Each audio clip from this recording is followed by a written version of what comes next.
Hello दोस्तों, स्वागत है आपका इस वीडियो में। मैं हूं सीए रोहित सेठी और आज से हम एक न्यू सीरीज का शुभारंभ करने जा रहे हैं, that is the ultimate accounting dictionary.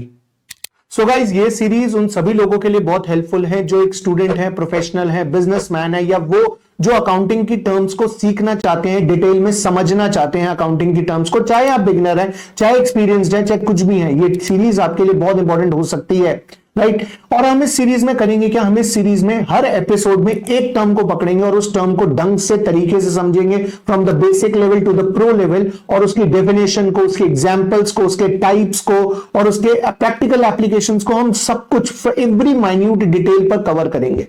काफी बार आपने देखा होगा कि कुछ टर्म्स, अकाउंटिंग टर्म ऐसी होती हैं जो हमने सुनी हुई होती हैं, हमें समझ आई हुई होती हैं, लेकिन वो होता क्या एक्चुअली में हमें वही नहीं पता होता। और अगर सामने वाला बंदा हमसे पूछ ले भाई what is the meaning of this, तो हम नहीं बता पाते।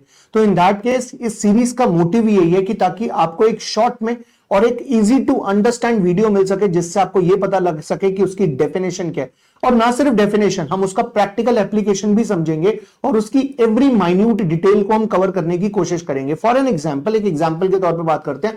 अब एसेट, जब भी हम बोलते हैं एसेट, तो किसी के दिमाग में आएगा एसेट मतलब प्रॉपर्टी, और किसी के दिमाग में आएगा एसेट मतलब वो चीज जो मेरे पास है। बट आपको पता है एसेट में सिर्फ प्रॉपर्टी नहीं और भी चीजें आती हैं।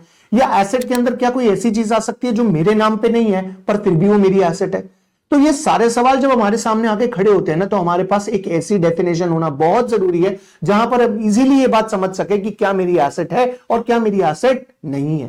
और इस सीरीज की सबसे खास बात यह है कि हम इसके एक एपिसोड में सिर्फ और सिर्फ एक अकाउंटिंग टर्म को ही सीखेंगे अच्छे से, ताकि कोई भी चीज मिक्सअप ना हो, राइट। तो अगर आप अकाउंटिंग टर्म सीखना चाहते हैं, समझना चाहते हैं और अपने करियर को एक बूस्ट देना चाहते हैं, तो आप इस सीरीज को जरूर फॉलो करें। और अगर आपको लगता है ये सीरीज आपके लिए हेल्पफुल होने वाली है, तो सब्सक्राइब बटन पे क्लिक करें और बेल आइकन दबाना ना भूलें, ताकि आपको वीडियो का अपडेट मिल सके। और हाँ, अगले वीडियो में हम सबसे पहली टर्म उठाएंगे, सबसे इंपॉर्टेंट टर्म उठाएंगे, दैट इज एसेट्स, जिससे आपको पता लगेगा कि एसेट्स क्या होती है और वो फाइनेंशियल स्टेटमेंट्स में कैसे रिफ्लेक्ट करी जाती है। तो मिलते हैं अगली वीडियो में। आज के लिए इतना ही। जुड़े रहिए, स्टे ट्यून्ड, क्योंकि साथ में ही तो एक्सप्लोर करना है द अल्टीमेट अकाउंटिंग डिक्शनरी।